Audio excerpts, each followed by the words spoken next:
बिस्मिल्लाहिर्रहमानिर्रहीम। आज की इस नशिस्त में हम जमीयत उलमा इस्लाम के अमीर और कायद जमीयत हज़रत मौलाना फजल रहमान साहब के ख़िलाफ़ जो प्रोपिगंडा किया जाता है कि वो जब बेनज़ीर भुट्टो की हुकूमत में खारिजा उमूर की कमेटी के सरबराह थे तो उस वक्त उन्होंने डीजल का परमिट लिया था। तो पूरी डिटेल के साथ ये बात आज डिस्कस करेंगे और साथ साथ senior anchor person Hamid Mir ने इंडिपेंडेंट उर्दू को क्या बताया था और जमीयत उलमा इस्लाम इसके बारे में क्या कहती है, ये पूरी डिटेल आज की इस व्लॉग में हम बताने वाले हैं। सबसे पहले ये जानना ज़रूरी है कि मौलाना के लिए ये नाम किस तनाजुर में इस्तेमाल होता है। इस हवाले से सीनियर सहाफ़ी और तज़कियाकार हामिद मीर ने इंडिपेंडेंट उर्दू को बताया कि 90 की दिहाई 1993 था 1996 में जब बेनज़ीर भुट्टो की हुकूमत थी तो मौलाना फजल रहमान उनके इत्तेहादी थे और उस वक्त वो खारिजा उमूर के कमेटी के सरबराह भी थे। हामिद मीर के मुताबिक उसी दौरान अफगानिस्तान में तालिबान की हुकूमत आ गई तो मौलाना फजल रहमान पर अपोजिशन जमातों ने, जिनमें पाकिस्तान मुस्लिम लीग नून भी शामिल थी, ये इल्ज़ाम लगाना शुरू कर दिया कि मौलाना ने तालिबान को डीजल के परमिट फरोख्त किए हैं। हामिद मीर ने बताया कि अपोजिशन जमातों की जानिब से ये इल्ज़ाम उस वक्त लगा जब उस हवाले से कोई सबूत सामने नहीं आए। बाद में जब परवेज़ मुशर्रफ 2002 के इंतखाबात में हिस्सा ले रहे थे तो पाकिस्तान मुस्लिम लीग काप ने यह इल्ज़ाम दोहराया और उस वक्त इमरान खान मौलाना का दिफा करते थे। तो उसका मतलब यही है कि ये महज एक इल्ज़ाम है और मौलाना के मुखालिफिन ने यह इल्ज़ाम मुख्तलिफ अवकात में लगाया है। हामिद मीर ने बताया कि मौलाना फजल रहमान के लिए यह नाम पहले कालम निगार अताउल हक कासमी ने अपने एक कालम में इस्तेमाल किया था और उसी कालम में उस इल्ज़ाम का जिक्र था जो बाद में सियासी मुखालिफिन ने उछल उछल कर इस्तेमाल करना शुरू कर दिया। हामिद मीर की जानिब से इस हवाले से एक 2019 में रोज़ाना जंग में एक कालम भी लिखा है जिसमें कहा गया है कि सियासी मुखालिफिन ने इस इस्तिलाह को थाने के तौर पर इस्तेमाल करना शुरू कर दिया और ये ज़माना था जब नवाज शरीफ ने बेनज़ीर भुट्टो की हुकूमत के खिलाफ तहरीक निजात चलाने में मसरूफ़ थे।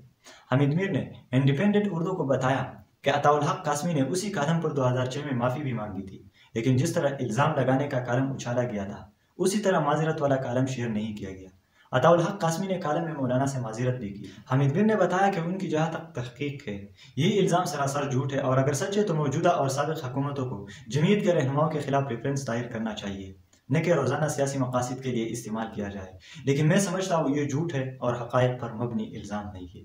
जाली खबरों की ये एक बड़ी मिसाल है जो गुज़िश्ता कई दिहाइयों से बनाई जा रही है और मुख्तलिफ अवकात में उसका इस्तेमाल किया जाता है। दूसरी बात ये कि डीजल परमिट तो शख्सियात को नहीं, वो तो पेट्रोल पंप को जारी किए जाते हैं। हामिद मीर ने अपने कालम में लिखा है कि एक दिन उन्होंने JUI के रहनुमा मुफ्ती निज़ामुद्दीन शामज़ई से इस इल्ज़ाम के बारे में पूछा तो उन्होंने उसे घटिया इल्ज़ाम करार दिया और ये भी कहा कि आप अताउल हक से पूछें कि उन्होंने ये कालम क्यों लिखा था। टीवी स्क्रीन पर एक तवील अरसे तक गैर हाजिर रहने के वापस लौटने वाले हामिद मीर के मुताबिक मैंने अताउल हक से भी पूछा था, लेकिन उन्होंने एक अखबार की खबर का जिक्र किया जिसमें कहा गया था कि मौलाना फजल रहमान ने डीजल परमिट लिया था, लेकिन अताउल हक कासमी के पास उस हवाले से मजीद कोई तफसील नहीं थी कि परमिट किस से लिया और कितने में लिया।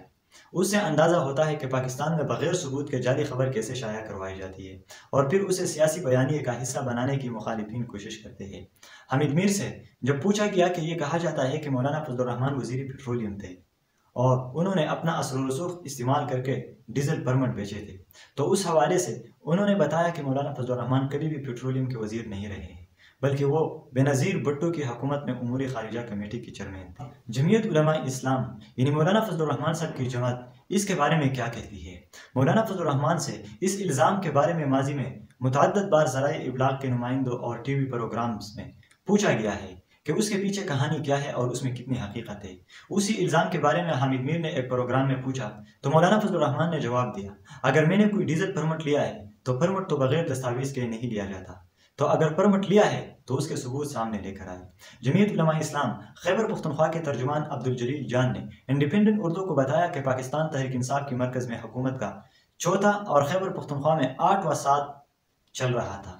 तो उस तमाम अरसे में अब तक PTI या इमरान खान ने या बाकी तमाम सियासी पार्टियों ने मौलाना फजल रहमान के खिलाफ उस इल्ज़ाम की तहकीक क्यों नहीं की या कोई सबूत क्यों सामने नहीं लेकर आए। उन्होंने बताया ये सरासर झूठ है। अगर PTI के पास या बाकी पार्टियों के पास कुछ सबूत होते तो अभी तक सामने ला चुके होते, लेकिन जब उनके पास दलाइल ख़त्म हो जाती है तो वो गालियों पर उतर आते हैं और मुल्क में इंतशार फैलाना चाहते हैं। जलील जान से जब पूछा गया कि क्या मौलाना फजल रहमान के खिलाफ अगर इस इल्ज़ाम की तहकीकात हुकूमत करती है तो क्या वो पेश होने के लिए तैयार होंगे, उसके जवाब में جلیل خان کا کہنا تھا کہ مولانا تو پہلے بھی اور اب بھی تیار ہے کہ اس کی تحقیقات کیا ایک غیر جانبدار احتساب ادارے سے کرایا جائے تاکہ دودھ کا دودھ اور پانی کا پانی ہو جائے۔ جلیل جان نے بتایا کہ یہی غیر شائستہ گفتگو وہ حکومت سے پہلے کنٹینرز پر کھڑے ہو کر کیا کرتے تھے اور پھر اس کے بعد حکومت میں ہونے کے باوجود بھی یہی رویہ اپنایا ہوا تھا۔ سیاسی اختلاف سیاسی جماعتوں کے مابین ہوتے ہیں، لیکن تہذیب کا دامن کبھی نہیں چھوڑنا چاہیے۔ سیاسی مبصرین کے مطابق اگر حکومتوں میں اعلیٰ عہدیدار بھی سیاسی مقاصد کے لیے بے بنیاد الزامات کا سہارا لیتے ہیں تو یہ ان کی بے بسی کا شاید اظہار کرتی ہے۔ وہ عدالت میں تو ثابت نہیں کر سکتے، لیکن سیاسی پنڈال میں اس کا بھرپور استعمال کرتے ہیں۔